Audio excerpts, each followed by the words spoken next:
Assalamu alaikum wa rahmatullahi wa barakatuh.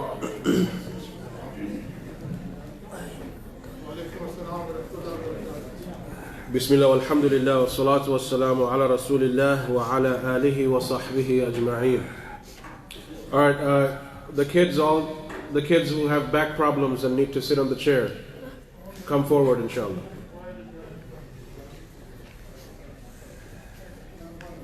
Wait till you're 70 or something like your grandpas, right? You guys are only like 13, 14 years old. Alhamdulillah, no back problems. So just come to the front side. Alright, so today's our third part in the explanation of Usul al-Sitta, the six fundamental principles that we've been doing. And we did the first three principles. Anyone remembers? As I said, just let's say, what was the first principle, and if you want to just summarize in one word, what was it about? Ikhlas, okay. So sincerity. The second and the third principles that we talked about last week, the second principle was about? Unity, alright. And the third principle?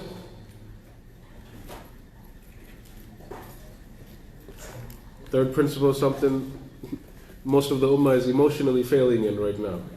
Well, they're failing in unity too, but obedience to the rulers, being patient with the rulers and not causing fitna and rebelling and this and that.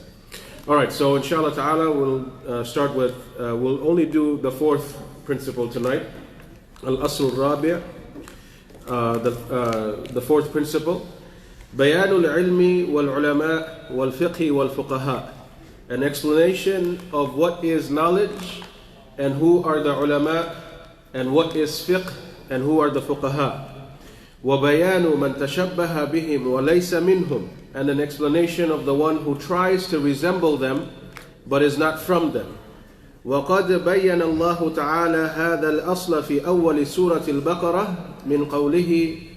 And Allah subhanahu wa ta'ala has explained this principle in the beginning parts of Surah Al-Baqarah, and from that is His saying, Ya Bani Israel, اذكروا نعمتي التي أنعمت عليكم وأوفوا بعهدي أوفي بعهدكم وإياي فارهبون. That, O children of Israel, remember my favor upon you, which I have bestowed upon you, and fulfill my covenant upon you. That I will fulfill your covenant from me and be afraid of only me. Ila qawlihi, until, this is like verse 40 in Surah Al-Baqarah, until, and again in verse 120, Allah subhanahu wa ta'ala repeats, Ya Bani Israel, اذكروا نعمتي التي أنعمت عليكم وأني فضلتكم على العالمين. O children of Israel, remember my favor which I have bestowed upon you, and that I preferred you over all that exists. ويزيده وضوحا ما صرحت به السنة في هذا الكلام الكثير البين الواضح للعامي البليد. And what increases this in clarity is what has been explained by the Sunnah concerning this with abundant, clear and manifest speech that is clear even for the common folk. ثم صار هذا أغرب الأشياء.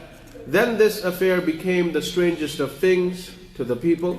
وَصَارَ الْعِلْمُ وَالْفِقْهُ هُوَ الْبِدْعُ وَالضَّلَالَاتِ. And then knowledge and fiqh were considered to be innovations and misguidance. وَخِيَارُ مَا عِنْدَهُمْ لَبْسُ الْحَقِّ بِالْبَاطِلِ. And the best of what was with them was truth mixed with falsehood.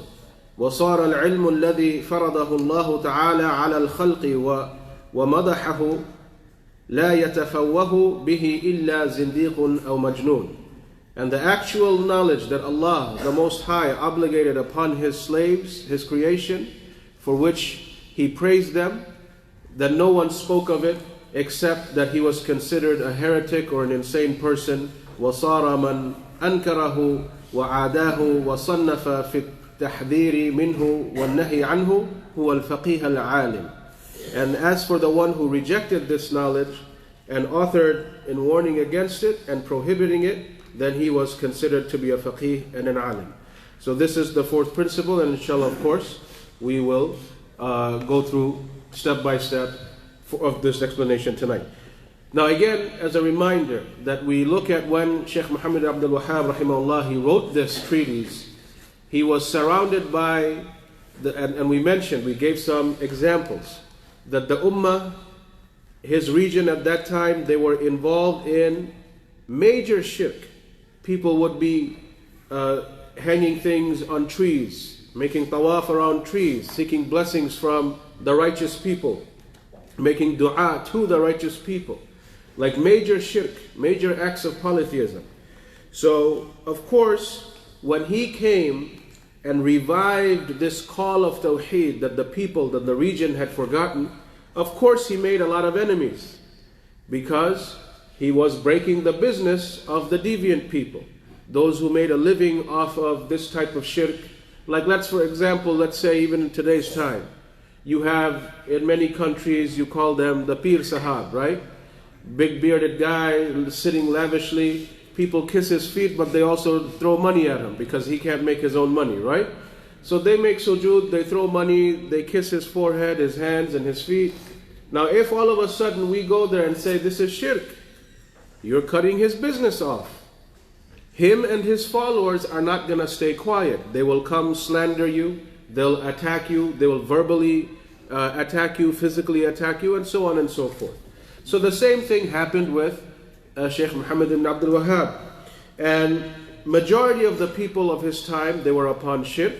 So majority of the people were attacking him and slandering him.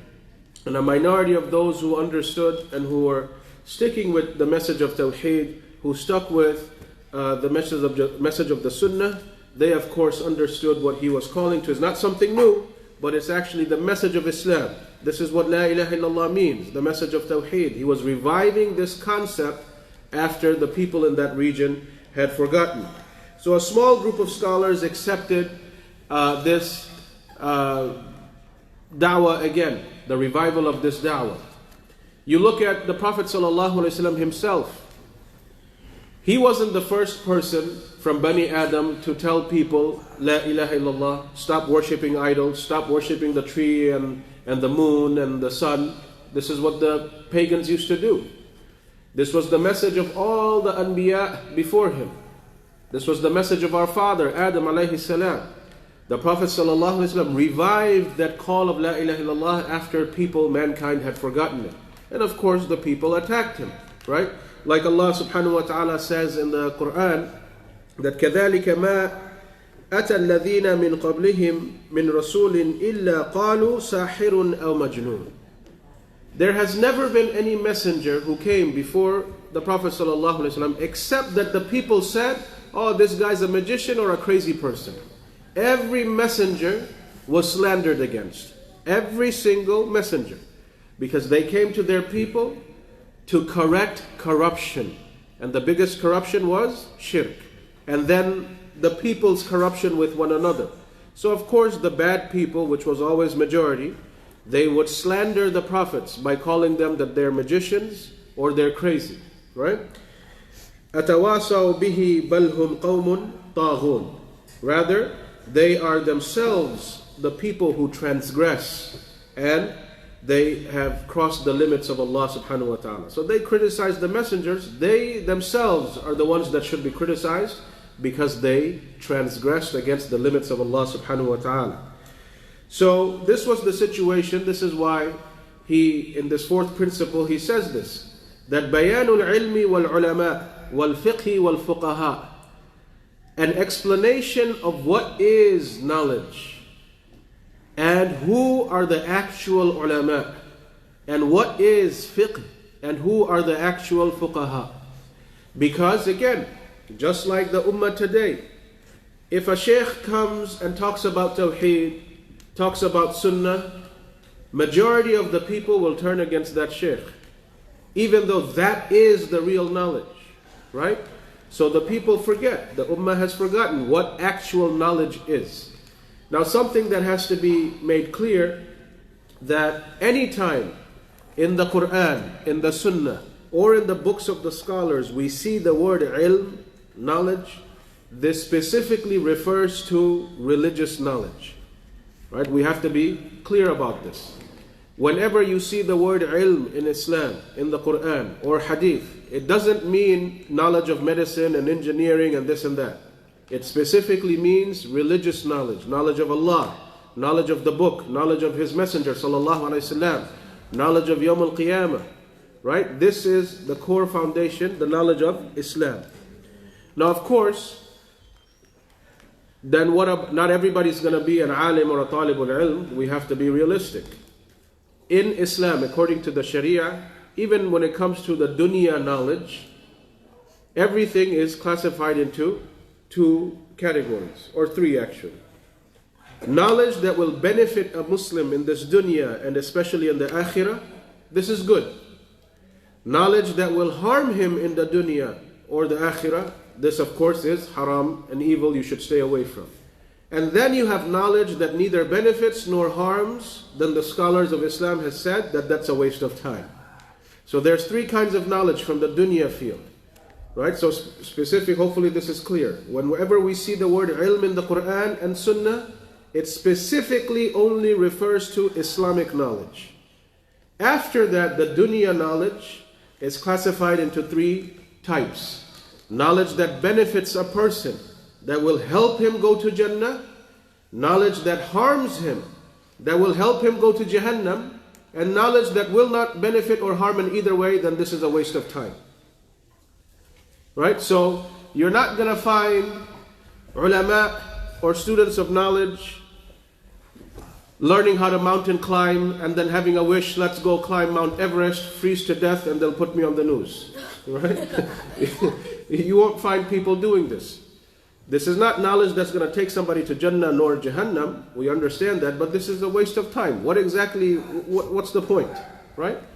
So you will never find ulama or students of knowledge doing something like this. Right? Because this is clearly a waste of time. But as a Muslim, let's say if somebody becomes a doctor, of course, if he sincerely becomes a doctor, he has the niyyah that Allah gives me this intelligence. We know so many hadith. Just visiting your sick brother is so much reward. Now imagine if you're actually taking the time, checking him, giving him medication, following up with him. How much more reward are you going to get? If just visiting your sick brother, subhanAllah, is a great reward. Right? So if a doctor keeps that as his niyyah, then of course, this is ilm dunya, this is worldly knowledge, but for sure, inshallah ta'ala, it will help him attain Jannah, provided he keeps his basic Islam intact, right? So this is how you judge things, right? Especially, let's say, we have a lot of young brothers and sisters, a lot of them in high school, they still don't know what to study in their life. As a Muslim father and mother, you have to guide your children in the right direction, right? Somebody goes up and says, oh, I just want to be a musician, right? Because this is what happens. Oh son, go find your calling, do whatever you want, right? This is one extreme that the Western civilization does with their children. They don't care what their kids are learning, right? And then of course the other extreme, Muslim parents will say, son, you can study anything you want in this world as long as it's medicine or engineering, right? This is the other extreme. Those are not the only two halal fields. There are so many things, and different things could interest your children, right? Let them study that, keeping their Islam intact, so that they can be able to do something with their knowledge and their wealth for the sake of Allah, which will help them gain Jannah bi'idhnillah. Alright, so the knowledge, so this is basically the principle. The point of this principle is we have to recognize what is real knowledge. Who are the real scholars? What is real fiqh, jurisprudence? And who are the fuqaha, the jurists, right? Because a lot of times people will happen, especially in our times. Let's say somebody, this is an issue of aqeedah, that Ayn Allah, this is a question that the Prophet ﷺ asked, and this is the hadith in Sahih Muslim, right? And we can talk about this subject in a khutbah or a halaqah later. Allah, Ar-Rahmanu ala al-Arsh istawa. Allah has mentioned this a bunch of times in the Quran. He is above the heavens. He rose over his throne in a manner that befits his majesty, right? This is an issue of aqeedah. It's related to Allah subhanahu wa ta'ala. I believe Allah is above the heavens. which is the aqidah of Ahlul Sunnah wal Jama'ah. Now if somebody comes and says, Allah is everywhere, or Allah is nowhere, or says, I don't know where Allah is, and then we say, brother, this is a fiqhi difference, it's okay, don't talk about it. This is not a fiqhi difference. Fiqhi difference is, should I go with my hands down first in sujood, or should I go with my knees down first? This is a fiqhi issue. I go with my hands down first. If you go with your knees down first, provided you know the evidence, I'm not going to argue with you, but you need to know why you do something, right? This is what the scholars mention. If you just blindly do something and then you're arguing with somebody who knows better, that's not what anybody ever did, right? That's a fiqhi issue, right? So these type of things, let's say eating out or not out, a fiqhi issue. This should not cause separation. So we have to distinguish what is actually a fiqhi issue that Islam allows. You can have a different opinion from me and no problem, we can coexist. And who are the actual fuqaha? Who are the actual jurists that talk about this field of Islam? Rather than somebody who's watering things down. Like somebody these days will say this. Oh, hijab, no hijab, it's a fiqhi issue, forget about it. No, it's not a fiqhi issue. This is an established principle in our religion. Not just our religion, throughout history, believing women had to wear the hijab. Somebody can't come and say, it's just a fiqh issue, this is 2020, sisters get abused, so take the hijab off. It doesn't work this way, right?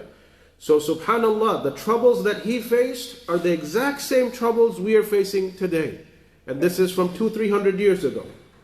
So we have to understand what is real knowledge. Who are the real scholars? Who are the real fuqaha? Like many times you'll find people, they change. Let's say I'm here, we all follow moon sighting.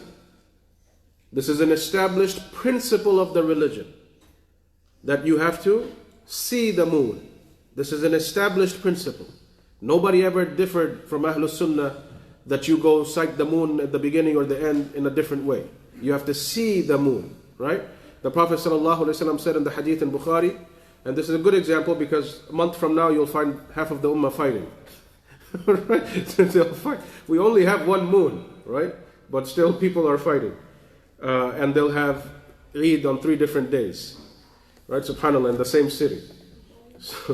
So the Prophet ﷺ said in the hadith in Sahih al-Bukhari that the month is like this and like this, meaning he showed 29 or 30 with his 2 hands, and he said, "La naktubu wa la nahsubu." We don't count, we don't calculate. We look for the moon. Calculations were available. If you read through human history, ancient Greeks, ancient Egyptians, they used to calculate when the lunar month is going to start, when's this going to start, when's that going to start. So the Prophet ﷺ, he knew about calculation. That's why he said, "La naktubu wa la nahsubu." He made it very clear. We don't count and calculate.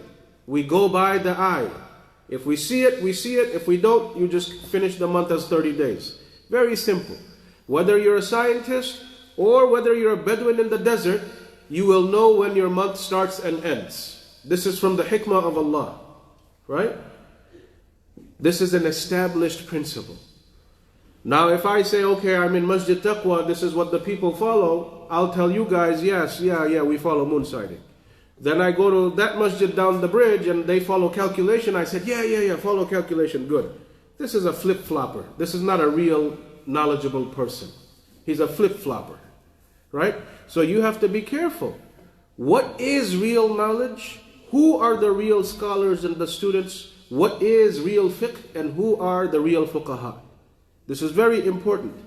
The Prophet ﷺ in the hadith that's muttafaqun alayh, agreed upon and collected in both Bukhari and Muslim, narrated by Muawiyah radiallahu anhu. He sallallahu alayhi wasallam said, "Man yuridillahu bihi khayran yufaqqihhu fid din." Whenever Allah wills good for someone, yufaqqihhu fid din, Allah gives him the fiqh of the religion. Fiqh means understanding. That is the greatest good that you can receive from Allah subhanahu wa ta'ala. That you truly understand your religion. If you understand your religion, you will know what leads to Jannah and what leads to Jahannam. Without religious knowledge, you will never be able to know what's right or wrong. Right? So the greatest good, the khair that comes from Allah, the best type of khair, whenever Allah wants khair for someone, He gives him the understanding of the religion. So this is something that we all have to strive for. Also the Prophet ﷺ said in the hadith that's narrated by Abu Darda radiallahu anhu, collected in Abu Dawood and others, that once a man came to him when Abu Darda radiallahu anhu, he was stationed in Damascus. Different scholars of the Sahaba, after the Prophet died, they went to different parts of the Ummah. They each set up a markaz, each set up an institution, right, to teach the new Muslims. And this is from the Sunnah, right? Of course, we live in America, we go overseas, we study from the scholars, but at the same time, those who have studied and we're coming back, we have to establish masajid, we have to establish these centers and institutions so we can spread the knowledge that we have learned, right? You have to do this. Muslims can't just go somewhere, learn, and then keep quiet. You have to spread that knowledge to your people, right? So anyways, this person, he went to Abu Darda because he heard that Abu Darda knows this one hadith that none of the other Sahaba knew. Abu Darda directly heard this from the Prophet ﷺ. He was the only one. So this person from the Tabi'un, meaning from the second generation, he traveled from Medina all the way to Damascus just for this one hadith, because he wanted that chain of narration that I heard from Abu Darda, who heard from Rasulullah ﷺ, right? Simple chain, just one person between him and Rasulullah ﷺ. I don't want to hear from 20 different people and then not get the right message. Let me go straight to that companion who will tell me straight what the Prophet ﷺ said. So Abu Darda said that the Prophet ﷺ said, "Man salaka tariqan yatlubu fihi ilman, salaka Allahu bihi tariqan min turuqil jannah." Whoever seeks a path to knowledge, then Allah will facilitate a path to Jannah for that person. Someone strives to gain knowledge. And again, ilm in the hadith and Quran is religious knowledge, right? So someone who strives to learn about the religion, then Allah will facilitate the path of Jannah for this person. وَإِنَّ الْمَلَائِكَةَ لَتَضَعُ أَجْنِحَتَهَا رِضًا لِطَالِبِ الْعِلْمِ. The angels, they spread their wings, they beat their wings out of appreciation for the one who is seeking knowledge, for the student of knowledge. So let's say, inshallah ta'ala, we're all sitting here, right? And we're learning something from the religion. This time, this moment that we're sitting and learning, this entire time, inshallah ta'ala, the angels are around. We don't see them. They're around us, they're recording, and they're appreciating and asking Allah to forgive us, to raise our ranks, to increase us in good deeds, and so on and so forth. So the entire time, whenever you are seeking knowledge, this is what happens. The angels, they appreciate this, and they record this, and they ask Allah subhanahu wa ta'ala. And not just the angels. وَإِنَّ الْعَالِمَ لَيَسْتَغْفِرُ لَهُ مَنْ فِي السَّمَاوَاتِ وَمَنْ فِي الْأَرْضِ وَالْحِيتَانُ فِي جَوْفِ الْمَاءِ. All that is in the heavens and the earth, they seek forgiveness for the person who is seeking knowledge during that time. Not just that, even the fish in the darkest depths of the water, they seek forgiveness from Allah for the person who is seeking knowledge. So all the creation of Allah, when you are learning the religion, that period of time, they are seeking forgiveness for you. Right? That whale in the ocean doesn't know me, doesn't know you. But subhanallah, it will seek forgiveness for us when we are seeking knowledge. Right? And then Abu Darda continued, the Prophet ﷺ said, وَإِنَّ فَضْلَ الْعَالِمِ عَلَى الْعَابِدِ كَفَضْلِ الْقَمَرِ لَيْلَةَ الْبَدْرِ. The superiority of an alim over the rest of the slaves of Allah is like the superiority of the full moon over على سائر الكواكب, in a full moon, clear night.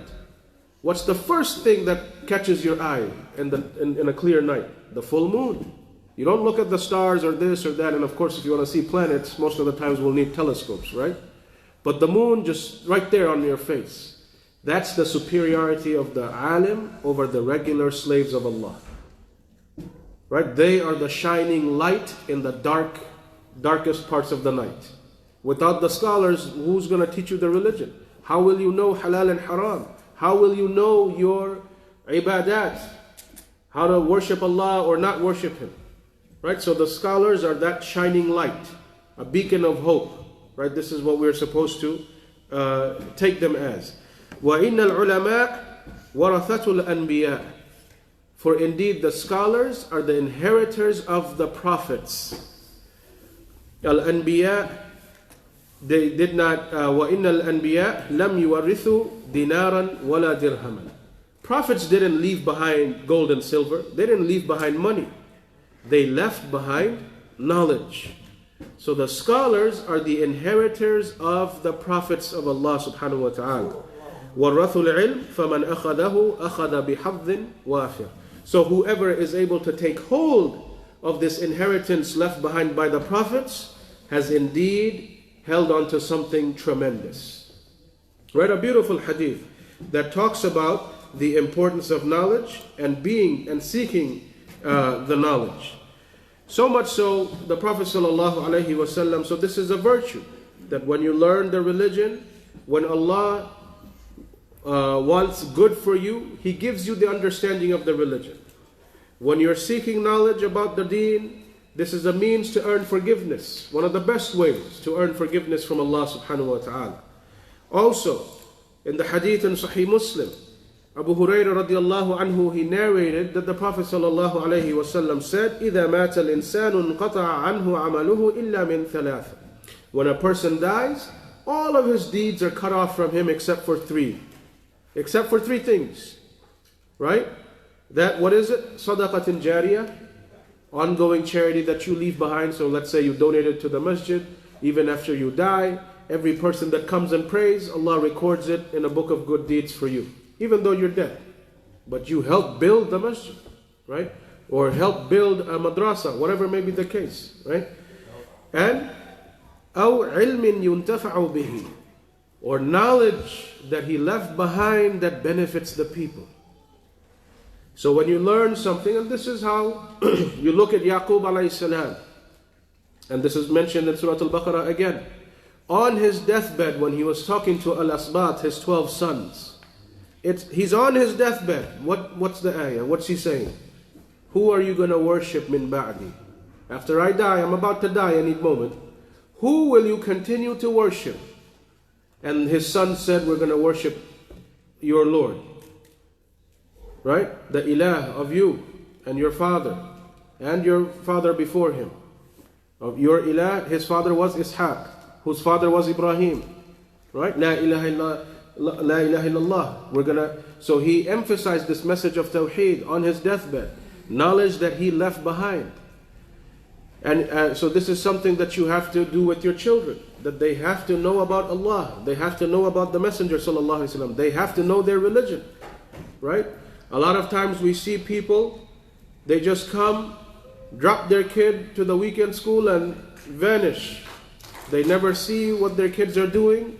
They never check up on them, what they're learning, not learning, what they're doing in the public schools. Absolutely nothing. I did my job. I took them to weekend school. That's not your job. Right? It's not the imam or volunteers of the community's job to raise your children.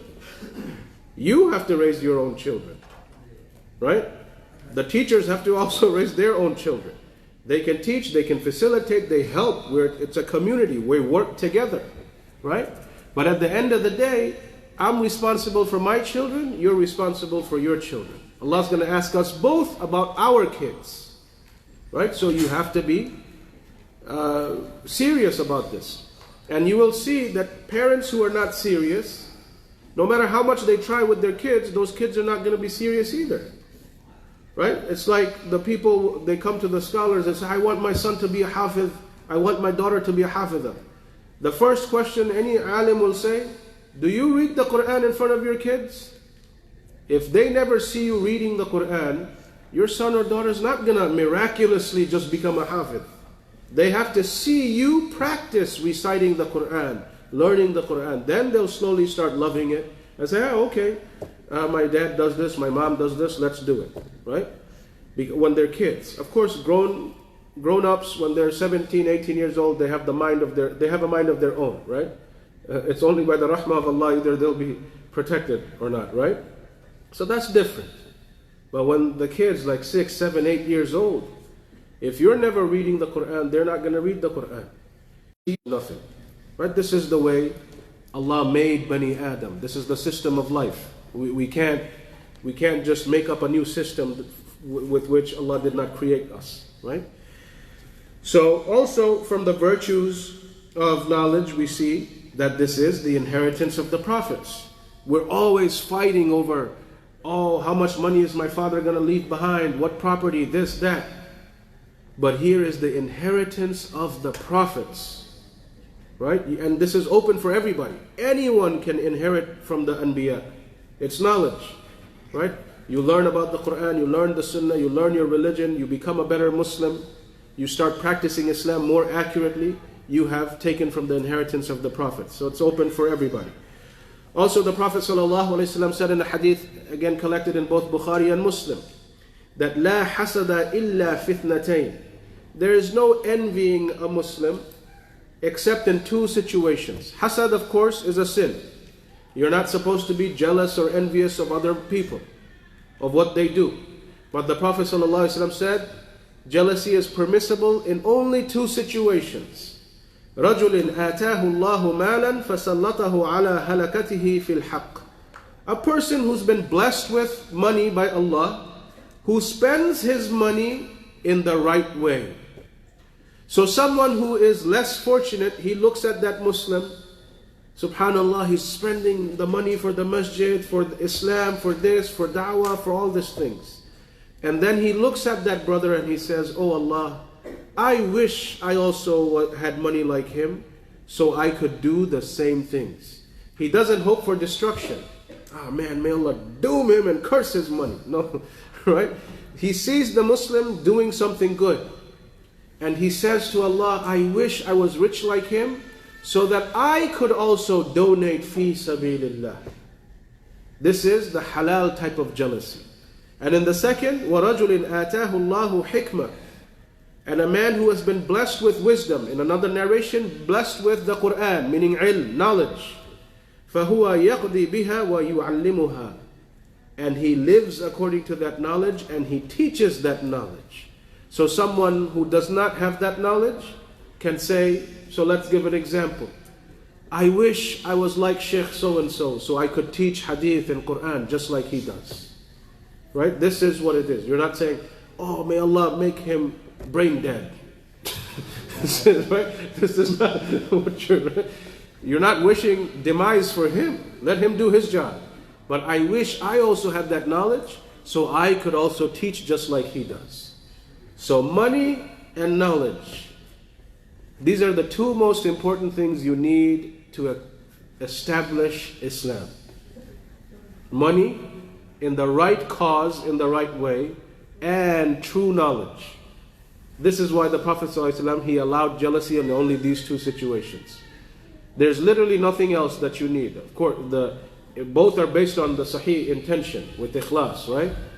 Let's take the example of a masjid. How are you going to build a masjid without money? It costs money. Let's say we have lots of money. We built a $10 million masjid. But guess what? We have no certified sheikh to teach in that masjid. What's the point? What is the point? Does anyone build a hospital without doctors? No one's going to come there. Right? You need the money and you need the knowledge. Sometimes there will be qualified shuyukh in certain places, but there is no place for them to teach. He's not going to stay there. He'll leave, go somewhere else where there is established things. So you will always need money and knowledge to spread Islam, to spread the message to the next generation and to others and to keep learning yourself as well. So then also the Prophet ﷺ, he made it very clear that the virtue of the scholars, the real scholars and the real knowledge, like the hadith in Sahih al-Bukhari, Nu'man ibn Bashir radiallahu anhu, he said that the Prophet ﷺ one day was explaining to them, giving them an example, a metaphor, that مثل القائم على حدود الله والواقع فيها, that the example of the one who follows the religion of Allah, follows the limits of Allah, and the one who doesn't. This is what he's explaining. The one who follows the religion, the hudud, the limits of Allah, and the one who doesn't follow the limits of Allah.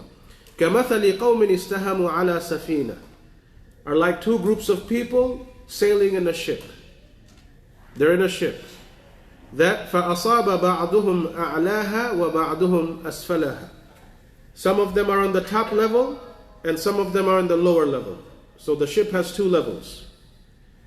فَكَانَ الَّذِينَ فِي أَسْفَلِهَا إِذَا اسْتَقَوْا مِنَ الْمَاءِ مَرُّوا عَلَى مَنْ فَوْقَهُمْ. Those who are at the bottom, whenever they need to drink water, they have to ask somebody from the top to give them the water. They don't have access to the water. So they keep going upstairs and asking for the water, and then somebody gives it to them. So then, فَقَالُوا لَوْ أَنَّا خَرَقْنَا فِي نَصِيبِنَا خَرْقًا وَلَمْ نُؤْذِ مَنْ فَوْقَنَا. So then all of a sudden, the group that's in the bottom, they start talking to each other. Hey, how about we make a hole in this ship? We'll get ample water to drink so that we don't have to disturb the ones that are sitting on top. We'll make our own way. Let's make a hole in the ship. فَإِنْ يَتْرُكُوهُمْ وَمَا أَرَادُوا هَلَكُوا جَمِيعًا. So if the people in the upper level let these lower level people do as they wish, which is drilling a hole, they will cause the destruction of the entire ship. And everybody, they'll all sink.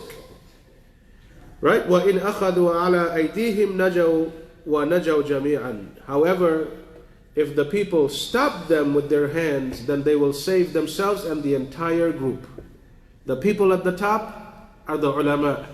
The people of the lower level are impatient Muslims. This is the virtue that many times we don't understand. Right? Why did the sheikh make this decision? Why is the sheikh not, protesting in the streets and throwing rocks at tanks and this and that? They know the religion better than us. They are not going to do or call for something that causes destruction. Right? Or let's say there's Muslims fighting like maniacs, destroying their whole environment. And then they see that there could be a peaceful agreement. So the sheikh, with his religious knowledge, what's more important? Peace for a Muslim community or fighting? What's more important? Peace. So the sheikh passes a judgment which will bring peace. Now, of course, it's not his business if the peacemakers betray one another, right? That's between them and Allah. But this is what we go to the scholars for. And this is what we see, that people will say, what's been happening the past 10 years? Oh, scholars for dollars. Any sheikh who's not dancing in the street with us, they're scholars for dollars. They're American puppets. They're British puppets. Even though the British themselves need money, but somehow these scholars are getting pounds by the millions from the British, right? This is what happens because the people don't understand. They're the Muslims sitting in the lower level drilling a hole in the ship, which is the Ummah of Islam. Like, look at these Khawarij. They'll say, we need to kill the kuffar. They're, torturing us, this, that. They start making suicide bombing. They carry out indiscriminate acts of violence. And the scholars are always saying, this is haram. This is forbidden. This leads to Jahannam, not to Jannah. But then they'll say, oh, these scholars are fake. Okay, the one who carries out a suicide bombing, one guy will do this. He'll kill more Muslims than kuffar. This is always the case. And then what happens? Every non-Muslim person comes and they start giving attention and occupying and oppressing the whole Muslim area. Like you look at the situation of Yemen. And of course the person is dead. Allah knows best, and if he was genuinely mistaken, we say may Allah forgive him. You look at, there was the Imam Anwar al-Awlaki. He's a Yemeni, born and raised in America. right? He used to be in Northern Virginia and other places before that. I met him a couple of times when I used to visit the masjid there. Heard a couple of khutbahs from him here and there, but I didn't know him personally. But this person, one guy with the extremist view, goes to Yemen, he leaves America, gives up his American citizenship, even though he's born here, goes to Yemen and starts calling to this Khawarij ideology. One guy opened the door for these British and Americans to enter into Yemen, and now look what happened after that. What is Yemen? One of the worst countries in the world. It started with one guy, subhanAllah, who had this crazy ideas, wrong ideas, right? And by the way, his lectures are very popular. They're still, because you can't take lectures down from the internet. This is the problem with internet, right? So be careful if your sons or daughters are listening. Like, he has a very famous series, the Prophet Stories. The Lives of the Prophets, Prophet Stories are for the children. Lives of the Prophets, the Day of Judgment series. It sounds very astonishing, right? But maybe the average person won't know, but even when he's talking about the Lives of the Prophet series, he injects the poison of suicide attacks in that series. He'll talk about Isa alayhi salam or Musa alayhi salam, and he injects this idea. But the scholars or the students of knowledge can point these out. But the average Ahmed or Fatima who's listening to this, oh my God, I am rejuvenated. Oh my God, I want to do so much. And then they get brainwashed, right? So this is how it's dangerous, because the internet, it's easy access to good knowledge, but it's also easy access to terrible knowledge. Because you literally can't take every single website down, every single YouTube lecture or this lecture. How are you going to take all these things down? It's there, right? So you have to be cautious. This is just one example. So the Prophet ﷺ also mentioned in another hadith in Bukhari, Abdullah ibn Amr radiallahu anhu said that the Prophet ﷺ said that إِنَّ اللَّهَ لَا يَنْزِعُ الْعِلْمَ بَعْدَ أَنْ أَعْطَاهُمُوهُ انْتِزَاعًا. Allah does not take away, or Allah will not deprive you of knowledge after He has given it to you. He's not going to deprive you of knowledge after He has given it to you. The Quran's been sent. I have been sent. The Prophet ﷺ has been sent. His sunnah has been recorded. The Quran is recorded. Allah's not going to take this away. However, وَلَكِنْ يَنْتَزِعُ مِنْهُمْ مَعَ قَبْضِ الْعُلَمَاءِ بِعِلْمِهِمْ. However, Allah takes away the scholars, the true scholars. Whenever you lose a scholar, you lose a whole chunk of knowledge. Sure, he leaves behind books, right?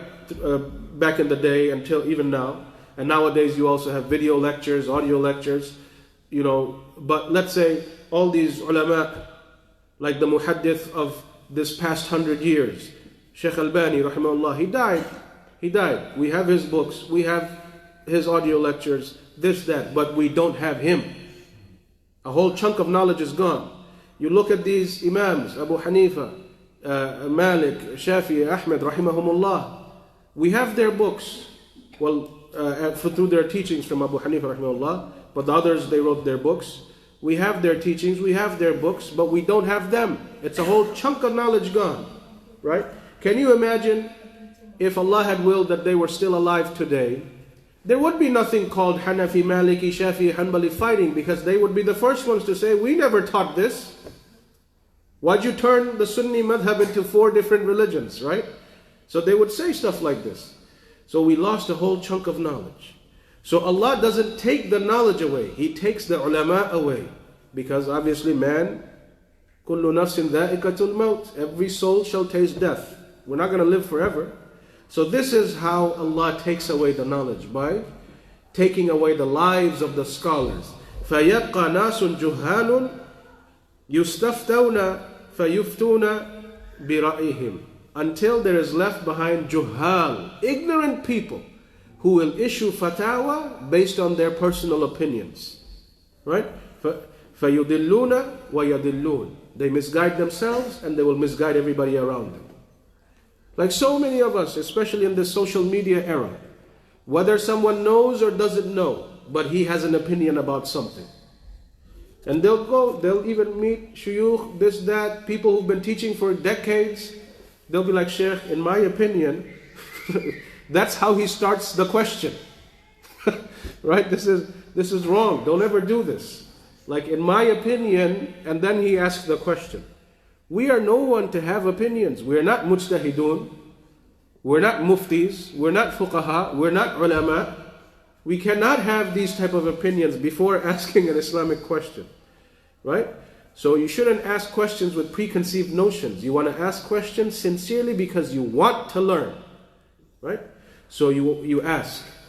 But when the scholars go away, we have people who are jahil, and they will be the ones. And this is exactly what has happened.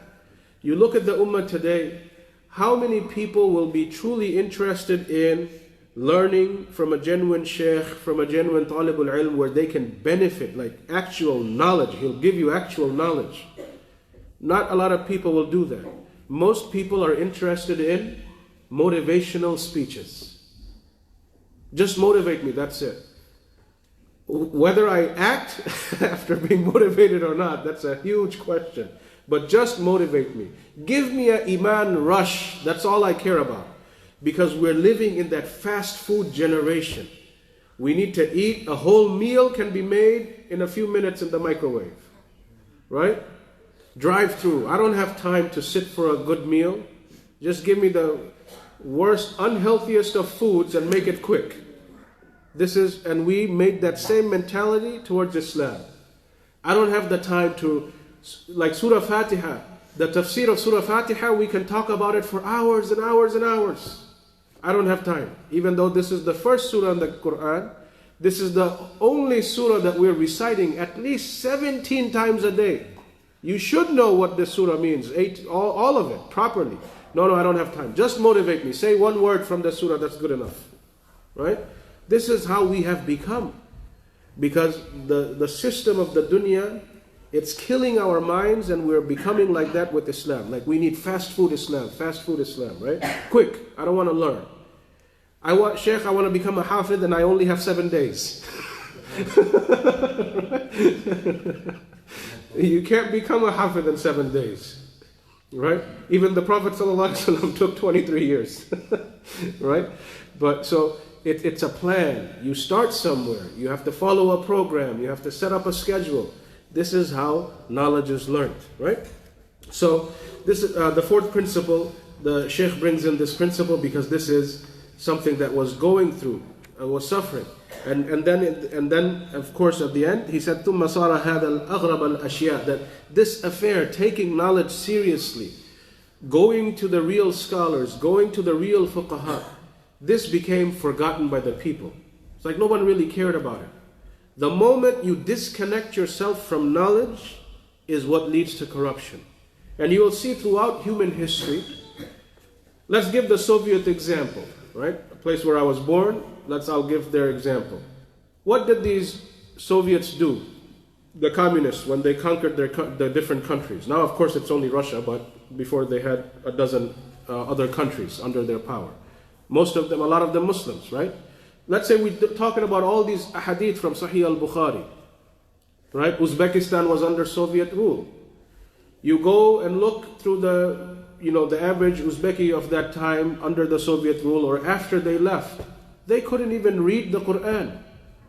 This is what they did. Quick, change the Arabic letters to Russian and this and that. Let them forget the knowledge. Disconnect them from the knowledge so that we can oppress them and we can do whatever we want. All the corruption. That's step one. You have to disconnect people from knowledge. Then you can oppress their minds, their bodies, and whatever you want to do. You want to play games with them, you can play games with them. But as long as there is knowledge, people are learning, their eyes are open, their ears are open, inshallah ta'ala, the evil corruption will not be able to engulf them. Maybe one or two here and there, somewhere, something happens. This is unavoidable. If we live in the dunya, we don't live in utopia, right? So that's going to happen. But altogether, that the whole community is engulfed by corruption will only happen when you disconnect a community from knowledge.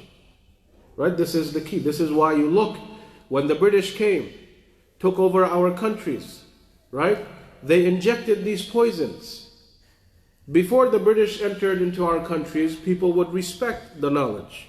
After the British left, like look what happened in our Pakistani, Bengali, Indian cultures, right? We're all thinking the best type of education is medicine, engineering. If someone goes to study the Quran or study Islam, you're going to be a beggar, you're poor, this is not knowledge. Like, where did this poison come from? The British left this in our minds so that we are discouraged from knowledge. We disconnect ourselves from Allah and His Messenger sallallahu alaihi wasallam. And then we become corrupt. So this is the trick of shaitan. This is the number one way. You look at when the Americans went into Afghanistan 20 years back, right? Even though they had nothing to do with the World Trade Center attacks, but Mr. Bush decided to go to Afghanistan. All right, they bombed them. They also dropped bags of rice. Wallahi, it sounds funny, but it's not. Many people were killed from the bags of rice that are falling from 30,000 feet in the air, right? If you drop a penny from the Empire State Building, you can kill somebody because of the gravitational force, right? So there were reports that, yeah, we're giving them rice, we're giving them food. But no, you're dropping food on the people's heads. They're dying from the rice bags, right? But more than that, the moment they entered, what did they do in Afghanistan? All of a sudden, open up beauty shops. What is a beauty shop going to do? No, make your women take off the hijab, go to the parlors, the beauty parlors, and this and that. You spread like sexual corruption by removing hijab. And of course, you make them dumb to the oppression by removing knowledge. Any society you go to throughout human history, just read through, when you have time. Any society, the corruption, sexual corruption, came when the women and men were said, come on, take off your clothes. This is common sense. Remove the hijab, remove covering your aura, do this, and then eventually all the perversion came. So if you destroy a community, make them ignorant and then pervert it, then you just destroyed everything. There's no hope for that society, right? Doesn't matter who they are. Allah will destroy them. It will not give them success. So this is what they've been doing.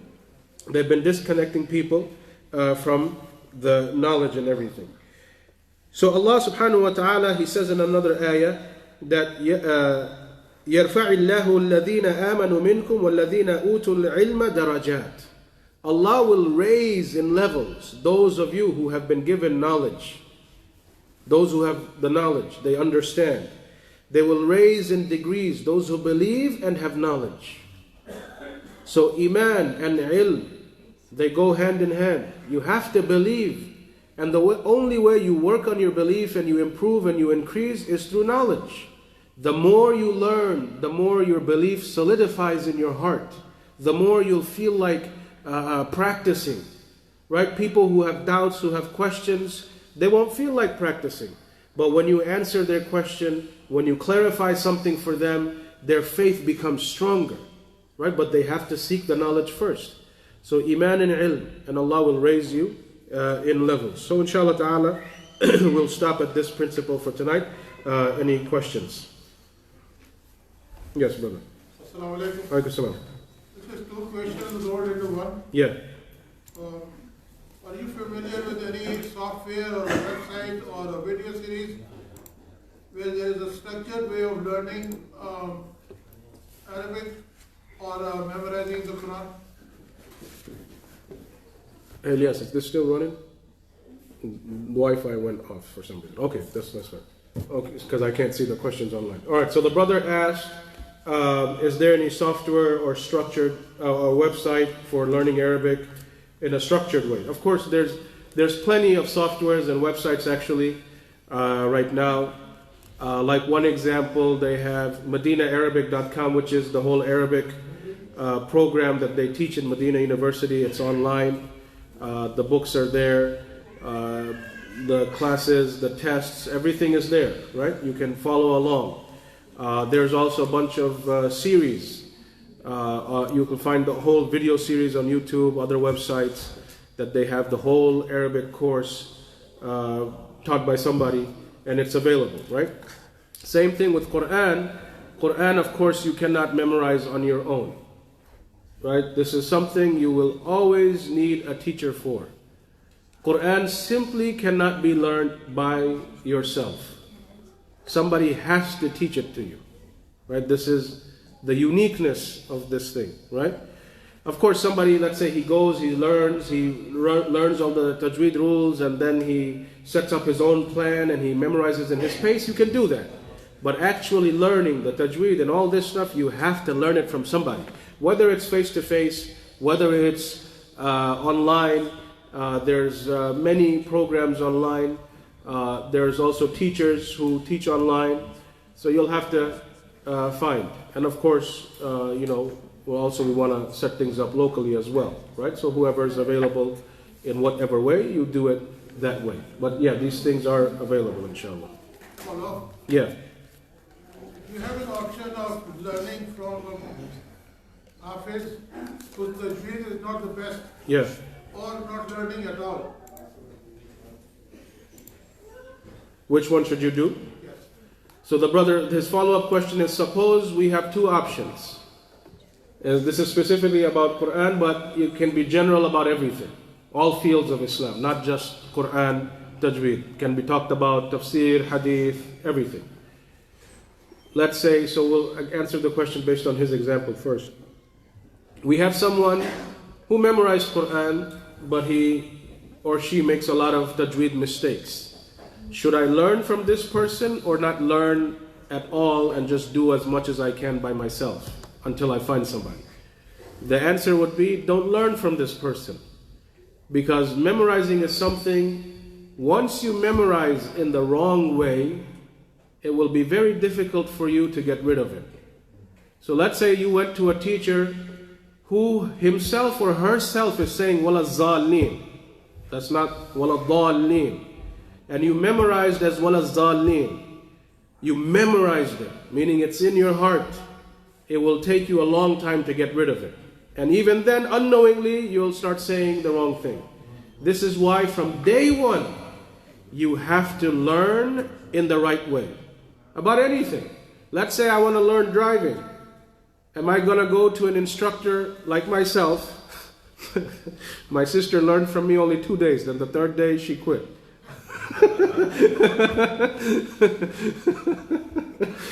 Because I didn't teach her about the stop signs or speed limits or anything, right? So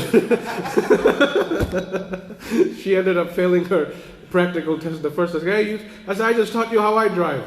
Right? So if you're in anything, you're not going to do it. Even in dunya issues, something simple as driving, you want to learn from someone who will really teach you. Right? You cross every T and you put every dot on the I's, right? This is how you want to learn. Because when you learn something, you want to learn the right way. You don't want to learn, the wrong thing, let alone half correct. No, this is completely wrong, right? So same thing with Islam, any other field of Islam, not just the Quran tajweed, but anything, right? Let's suppose you're reading a book. There's, people have written books. They're human beings. Only the Quran is free from mistakes, right? Maybe there's mistakes in the book. Maybe some of the hadith that's being discussed in the book looks nice, set up very nice, but let's say there's 20 hadith in the book, out of which 6 are da'if or mawdu', meaning weak or fabricated. Then you go to somebody who's teaching you this book. He has no idea which hadith is sahih or this or that. You're now learning from this person. And that person will also earn a sin for not clarifying these things. But the person doesn't know, right? So any field in Islam, you have to write the right way. Right? You have to learn the right way. Not suck in all the wrong information and then you memorized it and then 10 years down the road you realize what you learned was wrong. Right? So this is what we have to be cautious of. Let's read one of the questions from the sisters first.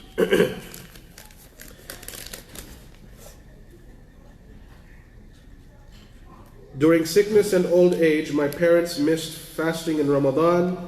They passed away. Can I make kafara on behalf of them? If so, what are the rules? Of course, people who attain or reach old age, this is a permanent illness. You can't go back in time and make yourself young and strong to start fasting.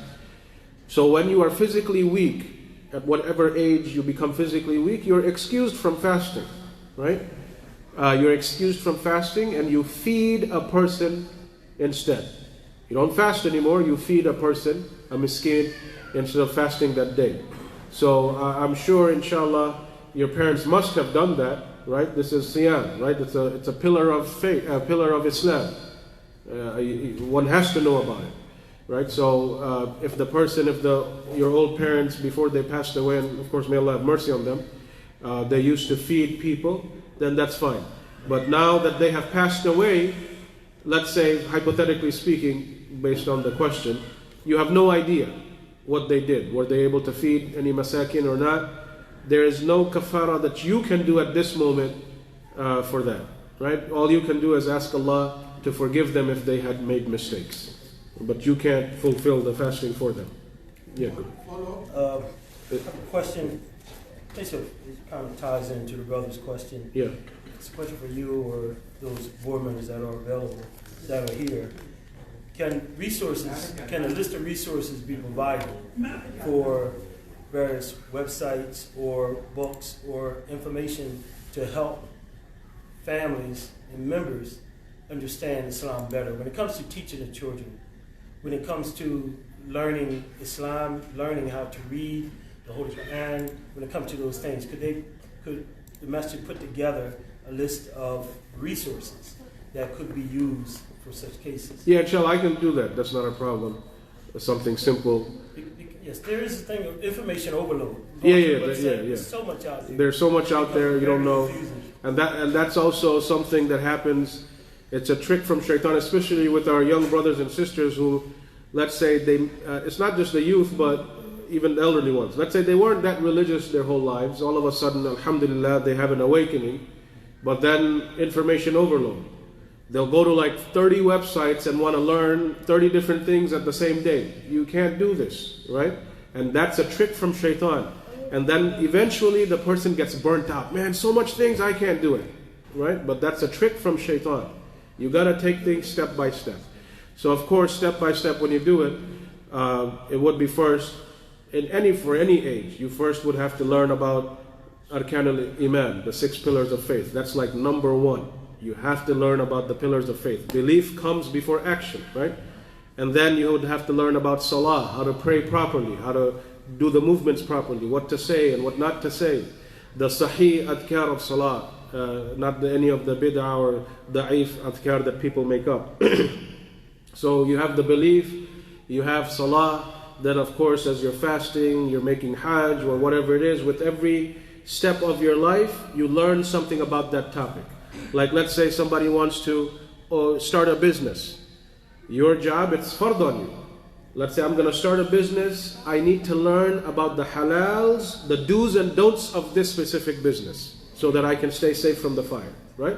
So every day of your life or every few months, something else will happen in your life for which you need to seek the knowledge first about that so you can do it in the best way, right? But initially, all Muslims, of course, have to know about the pillars of faith.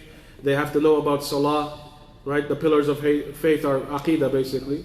So you have to know your aqidah properly, your salah, and then you take it from there step by step. And of course, the best thing after that would be the tafsir of the Quran.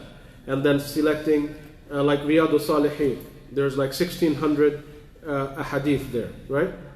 That Imam al-Nawawi collected. Some of them are da'if, but that's very few. But whatever the case, those are some certain things, small ahadith that you can read, you and your family together, and you get the benefit from them. Very simple to learn, to understand, right? So these are some of the books that you can start with, inshallah, and should start with. Although for the fasting question, Yeah, what's the thought?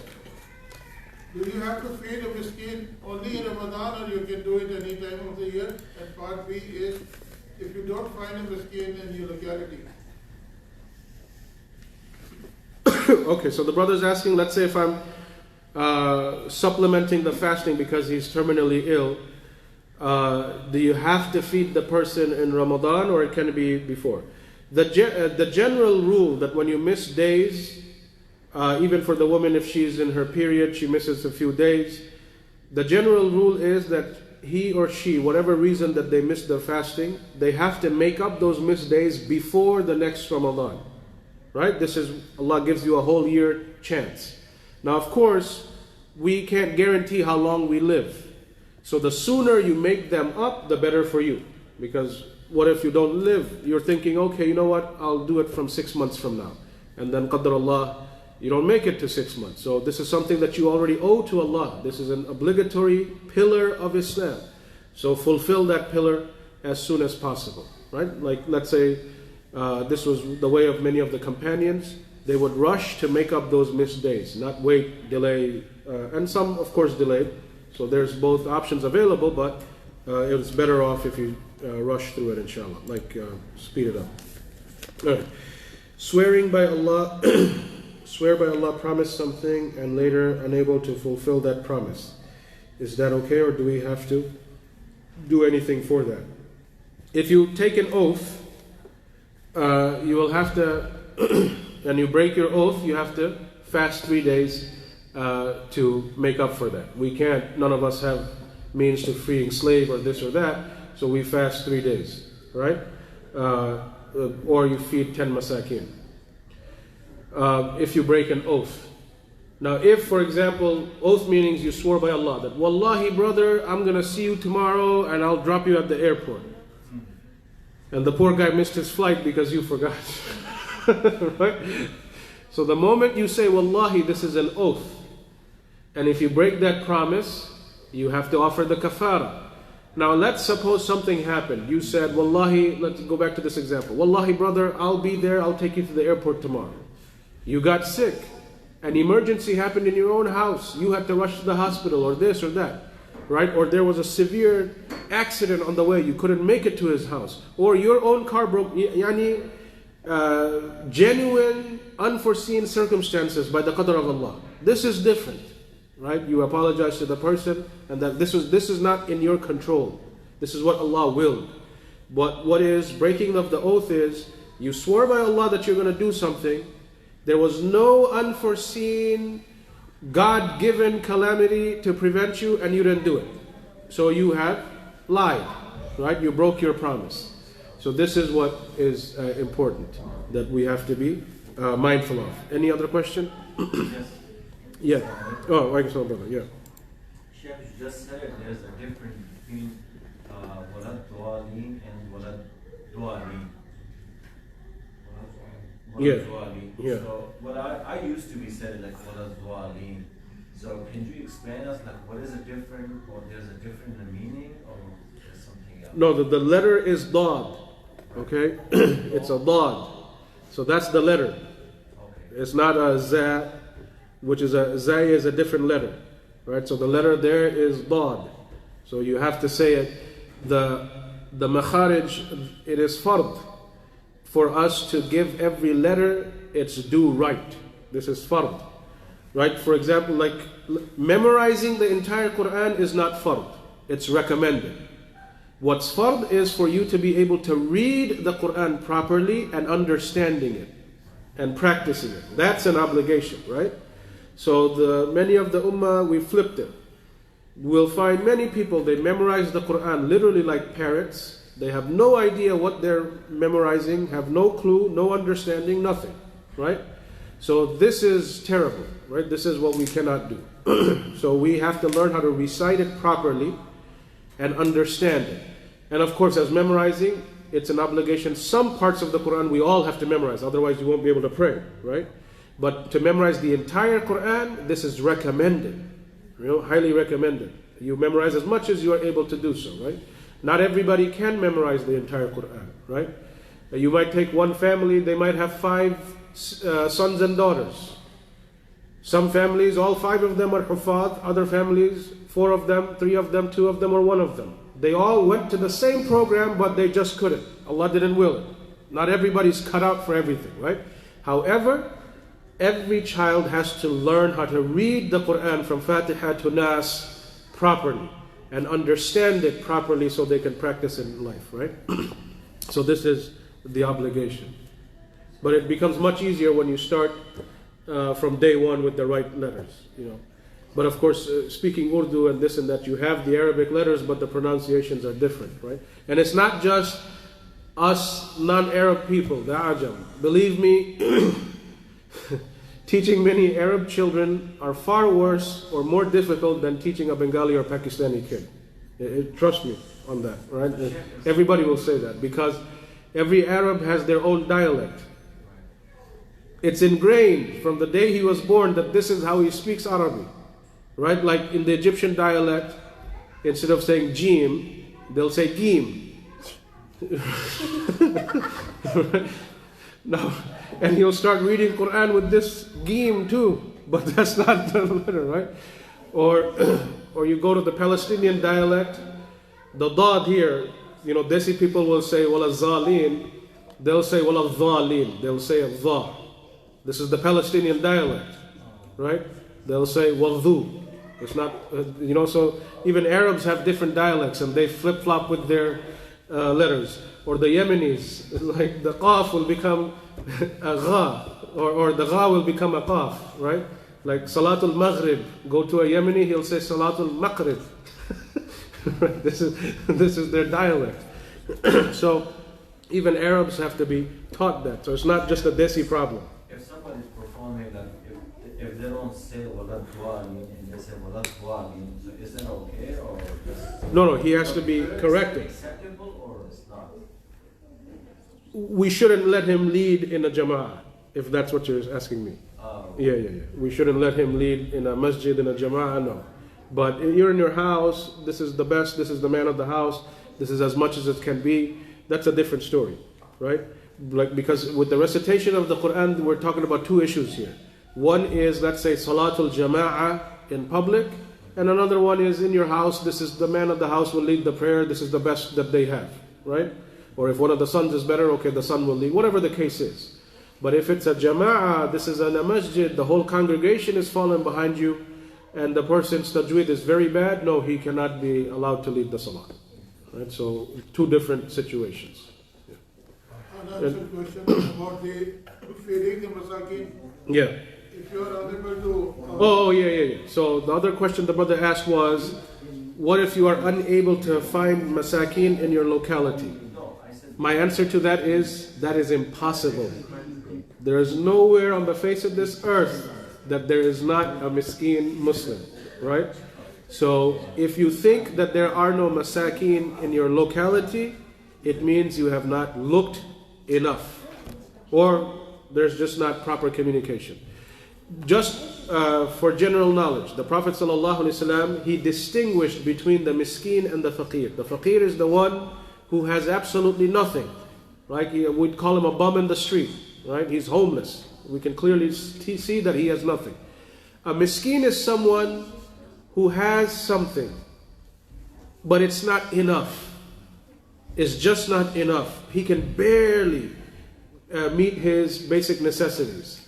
You know, like I don't want to use lives paycheck to paycheck, because somebody who earns $100,000, he also says, I live paycheck to paycheck. Somebody who earns $10,000 says, I live a year, not a month, right?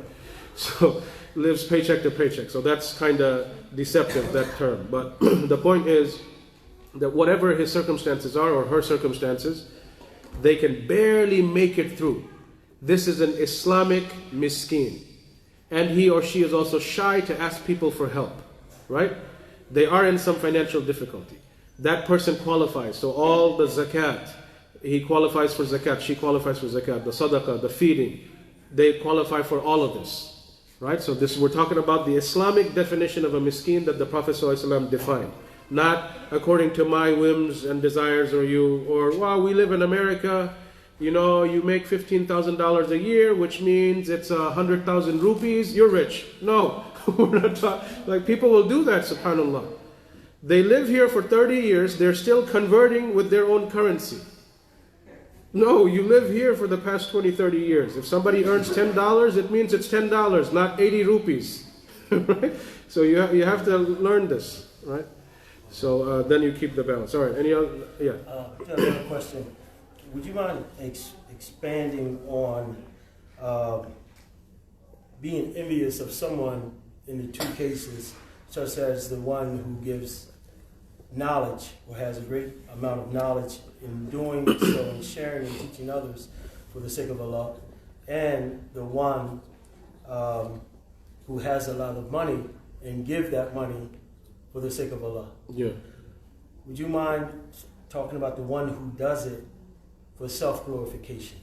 Okay, so the brother's asking, like, of course, these both, the issue, like, let's say, the Prophet ﷺ said that la hasada illa fitnatayn, that you can't be jealous of somebody except for these two things. The one who's been blessed with money, he spends the money for the sake of Allah. Or the one who has knowledge and he teaches people for the sake of Allah, gives the knowledge of Allah and His religion. Now, of course, the person who's giving the money or giving the knowledge, his intention is between him and Allah, right? The Prophet ﷺ is talking about the third person. Like, there's somebody here, brother Fulan. He's a millionaire, mashallah. He's donating left and right for the masjid. And I'm like, I wish I was also a millionaire so I could do the same thing. I'm seeing him and I'm saying this. He could be, subhanAllah, and of course, we seek Allah's refuge. Yeah, I want people to see that I got millions and praise me for this. And kiss my feet and bow down to me. I mean, the list goes on and on. That's between him and Allah, and of course he's a sinner. And that's a type of shirk, which is riya. We talked about it, right? A riya, to show off your deeds, is a type of shirk. The Prophet ﷺ made it very clear. So it's not just a simple sin. No, you're committing shirk if you're doing things for self-glorification. The Prophet ﷺ made it very clear. Anyone who's guilty of a riya, that deed will not be accepted by Allah subhanahu wa ta'ala. This is faqad ashrak. This is a shirkul asghar, a minor shirk, right? So we have to be very careful of this. Anything that we do, and this is the way, because this is one of the statements from Imam Shafi'i rahimahullah, that the one who truly is sincere in ibadah, he will never be stress-free. Not that he'll be stressed for dunya issues, no. He will always be stressed whether or not he is being sincere. That's the sign of a sincere person. He's always worried. Oh Allah, that's why he is always making dua. Allahumma taqabbal minni.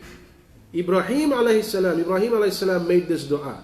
He's a Rasul of Allah. He's Khalilur Rahman. Yet he's asking Allah, oh Allah, accept this from me and my son. He didn't take it for granted. Ibrahim alayhi salam, right? But nowadays what happens to a lot of people, I did this for sure, I'm going to Jannah. Right? I remember, I'm not going to mention which masjid or city, this was on the news, then you'll find out who it is. A brother, he gave $200,000 to the masjid, in his local masjid.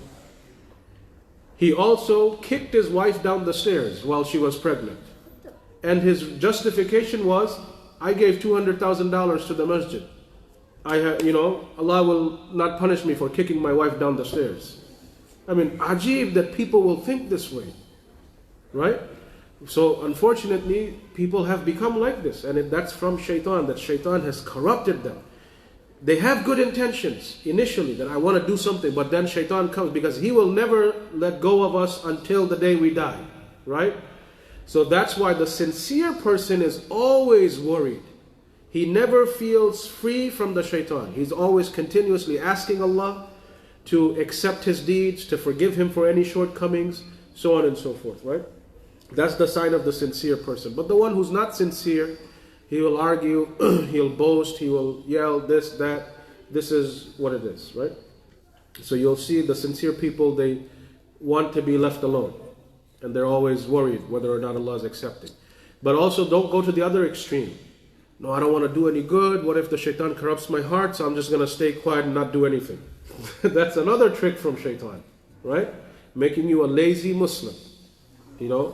That's not productive at all. Yes, Sadman, go ahead. So, I have two questions. Yeah. Is drawing or painting a living being is haram? And what about making sculptures? Is drawing? Or painting? Oh, okay. Of a living being is haram? All right, so I'll summarize because I have a lecture from last year that I gave at EHT. You'll find it's on my Facebook as well as the Masjid Facebook. It's like a whole hour and a half explaining the entire concept of pictures and images. All right, so And sculptures. yeah, everything. I talked about everything. So you can go. About trying to learn how to use music instruments. All right, so yeah, music as well as pictures. So I'm just gonna give a two-sentence summary, but I'm talking about like all the evidence, proper understanding. Inshallah, you can go back. Just go to the Masjid Facebook. You'll find the video there. And was there any use of music instruments back in Hajj or something? Okay, all right. So so we'll conclude after this couple of questions. So the first one is pictures. So I'll just give one hadith. The Prophet ﷺ said in the hadith in Sahih al-Bukhari, narrated by Abdullah ibn Abbas, that anyone who draws or sculptures or draws, doesn't matter what you're drawing with your hand, you're forming it for living creatures, meaning animals or human beings, right? Allah is al-Musawwir. Surah is picture. Al-Musawwir is Allah's name. He is the fashioner. He is the image maker. No one has the right to compete with Allah. So the Prophet ﷺ said in the hadith, anyone who draws pictures, makes images, makes statues, all of that is in one category, they will be called on the day of judgment. And Allah will bring back those paintings and those statues. And Allah will say, since you were competing with me in the dunya, give life to these objects that you drew. And of course the person will not be able to do this, right? So that's the concept behind image making pictures, that why we are supposed to refrain from doing it. You want to draw pictures of cars, mountains, trees, the sky, landscape, go ahead, by all means, become a millionaire painter, artist, no problem, right? The only restriction is you stay away from drawing human beings or animals, unless there is a darura, unless there is a dire need, right? And I gave those conditions in that lecture, right? And the musical instruments. So the Prophet ﷺ said in another hadith in Bukhari, musical instruments, in the hadith is ma'azif. Ma'azif means musical instruments. So all musical instruments are haram for us, right? In another hadith he called it rannatu shaitan, the voice of shaitan, right? The scream of shaitan are musical instruments. The only musical instrument that's allowed is for women at the time of a walima or marriage in general, or on the day of Eid, which is the tambourine, the duff, right? The duff, or tambourine in English. The tambourine without bells. It's only allowed for women, for Eid and at weddings. They can beat the duff, they can sing and dance. It's wedding, let them enjoy. But it's among themselves. Or on the day of Eid, that women have a celebration together, right? So this is allowed, but not for men. Besides that, all other musical instruments are forbidden. It's the voice of Iblis. What if they do that for a living? Yeah, that's a haram profession. The person would have to change. Think of like, there's many famous musicians, rappers who became Muslim and completely quit, right? There's, subhanAllah, I forgot his Muslim name. It's dinner time for me, so when I get hungry, I kind of lose. But he was known as Loon. His rapper name was Loon, all right? Or brother also Mu'ta. He has a very big Facebook following. He used to be with Puff Daddy and everybody. He's from that group. He left the music and everything. We talked about very early and more. No. There was Cat Stevens. No, Cat Stevens, I don't know what he left. He came back to it in a worse way. Right? So he's one of the famous singers for the Sufi tariqah. So anytime you see Sufi conferences, well, he's not Cat Stevens anymore, he's Yusuf Islam now, but he's one of the lead singers for all Sufi gatherings. But there's former artists. You can read about them. They have many motivational talks, lectures that help them give up the music. Right? These are former millionaire rappers. They accepted Islam. They left that life. So you, as a Muslim who grew up in a Muslim household, trust me, you haven't made any money yet. You can give it up. Right? Inshallah, don't worry about it. Yeah. I got two more questions. Yeah, go ahead. About Arabic. Arabic was the first language of the world, and did Allah speak in Arabic with Hazrat Adam and Islam? I can't answer. We don't know. Allahu Alam. So the brother's asking, was Arabic the first language in the world, right? All we know is Allah spoke Arabic in the Quran. This is His speech. He spoke in Arabic, right? This is where that phrase comes from, that Allah spoke in Arabic, because the Quran is known as the Kalamullah, the speech of Allah, right? So He chose to speak in Arabic, right? If Allah wishes, He could have spoke Bengali, Urdu, English, whatever He wanted, right? But He specifically chose to send this revelation speaking in Arabic because of the uniqueness of the language, which no other language has. Now, what was the very first language? Allah knows best. We have no clue, right? When I perform salah, when I recite the surah, I close my eyes to bring taqwa. Is it okay to close my eyes during the salah? When you're praying, whenever you're praying, the rule is when you're standing in salah, you keep your eyes open and you stare at the place of sujood. The only time you move your eye is when you're in tashahhud, first and second, and you're moving your finger, at-tahiyatu lillah, you're saying that. At that time you look at your finger.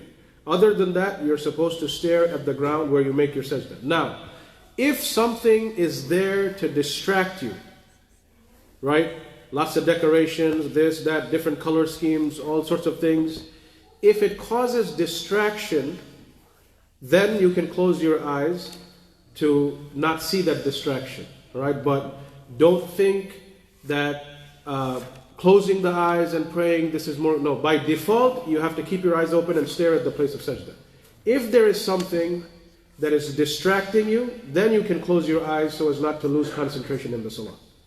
Right? So the closing the eyes is based on condition. If that condition, distracting thing is not there and you can't remove it, then of course, if it can be removed, you keep staring at the ground.